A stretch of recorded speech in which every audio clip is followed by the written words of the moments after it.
بسم اللہ الرحمن الرحیم۔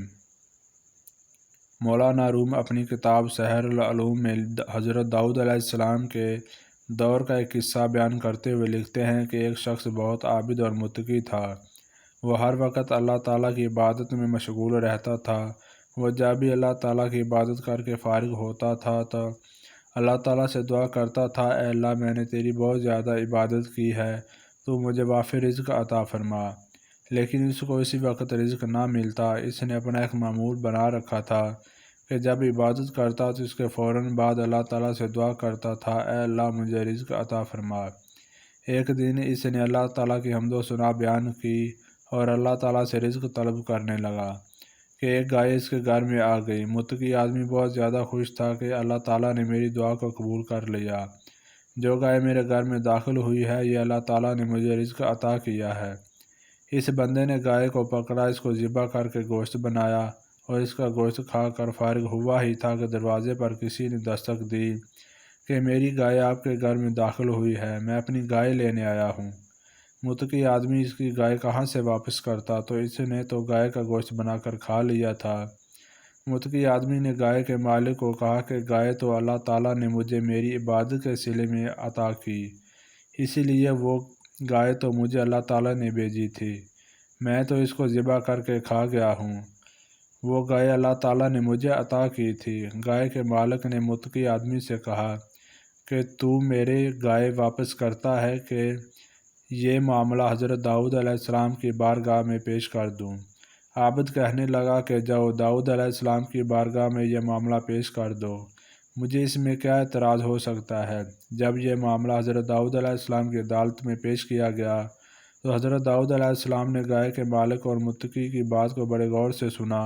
حضرت داؤد علیہ السلام نے متقی آدمی سے دریافت کیا کہ تم نے گائے کو کیوں ذبح کیا ہے؟ متقی آدمی نے حضرت داؤد علیہ السلام کو کہا، حضور، میں نے اس کی گائے ذبح نہیں کی ہے، وہ گائے تو اللہ تعالیٰ نے مجھے میری عبادت کے صلے میں عطا کی تھی، اس لیے میں نے اس گائے کو ذبح کیا اور گوشت کا قیمہ بنا کر کھا گیا۔ حضرت داؤد علیہ السلام متقی کی باتوں کو سن کر مسکراتے ہوئے بولے، اے گائے کے مالک، تم اس متقی بندے کو گائے معاف کر دو، اللہ تعالیٰ تم کو اس کے صلے میں اس سے بہتر اور گائے عطا کر دے گا۔ گائے کا مالک بار بار اصرار کر رہا تھا کہ مجھے میری گائے دی جائے۔ متقی آدمی اس پر ضد پر لٹکا ہوا تھا کہ وہ گائے تو اللہ تعالیٰ نے مجھے میری عبادت کے صلے میں عطا کی تھی، اس لیے وہ گائے میری ملکیت ہے، میرے پاس نہ کسی کی گائے ہے اور نہ میں کسی کی گائے کو واپس کرنے کا پابند ہوں۔ حضرت داؤد علیہ السلام دونوں کی گرما گرم گفتگو کو بڑے غور سے سن رہے تھے۔ آخر کار گائے کے مالک کو کہا، اے گائے کے مالک، تم اس متقی بندے کو گائے اللہ کے واسطے معاف کر دو، ورنہ مجھے سب کچھ بتانا پڑے گا۔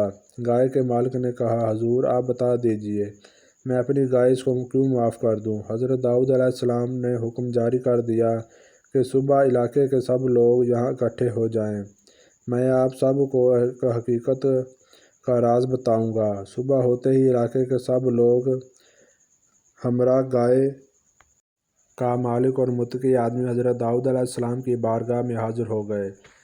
حضرت داؤد علیہ السلام نے سب لوگوں کو فرمایا، اے لوگوں، میں کسی کے جرم کو ننگا نہیں کرنا چاہتا تھا، مگر اس متقی اور گائے کے مالک نے مجھے جرم سے پردہ اٹھانے سے مجبور کر دیا ہے۔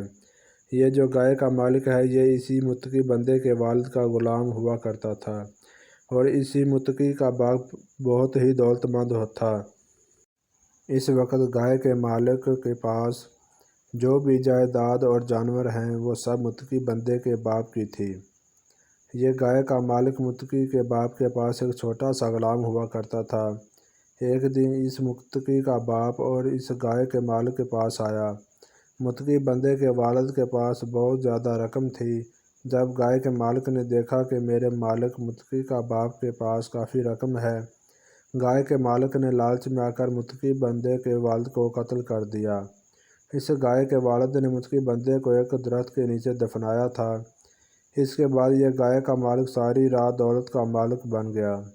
اس متقی بندے کو نہ تو اپنے باپ کے قاتل کا پتہ چلا اور نہ اس کی جائیداد کے بارے میں کوئی علم تھا۔ یہ متقی آدمی نے بڑے ہی سادہ طریقے سے زندگی بسر کی ہے۔ یہ متقی بندہ اللہ تعالیٰ کی عبادت کرنے کے بعد اللہ تعالیٰ سے رزق کا دعویٰ کرتا رہا۔ ایک دن اس متقی بندے کے گھر میں ایک گائے داخل ہو گئی۔ اسی گائے کو اس متقی بندے نے ذبح کر کے کھا لیا۔ اس کے ذہن میں یہ تھا کہ اللہ تعالیٰ نے مجھے عبادت کا صلہ عطا کیا ہے، اس کے گائے کے مالک کے پاس جو کچھ بھی ہے وہ سب اس متقی بندے کے والد کا ہے۔ میں نے گائے کے مالک کو کہا تھا کہ تم اس کو یہ گائے معاف کر دو، مگر یہ بندہ میری بات کو ماننے کو تیار ہی نہ تھا۔ آپ لوگ فلاں درخت کے نیچے سے لاش برآمد کر لائیں، اس کے بعد یہ فیصلہ ہوگا۔ لوگوں نے اس درخت سے لاش لی۔ اس شخص نے سب کے سامنے حضرت داؤد علیہ السلام کی بات کو سچ مان لیا۔ اس کے بعد حضرت داؤد علیہ السلام نے گائے کے مالک سے ساری جائیداد لے کر متقی کے حوالے کر دی۔ متقی کے والد کے قاتل کو سزائے موت سنا دی۔ اب سارے مجمع کو پتہ چل چکا تھا کہ اللہ تعالیٰ عبادت کا صلہ حیرت انگیز طریقے سے عطا کرتا ہے۔ اللہ تعالیٰ ہمیشہ حقدار کا حق اس کو دے کر ہی رہتا ہے۔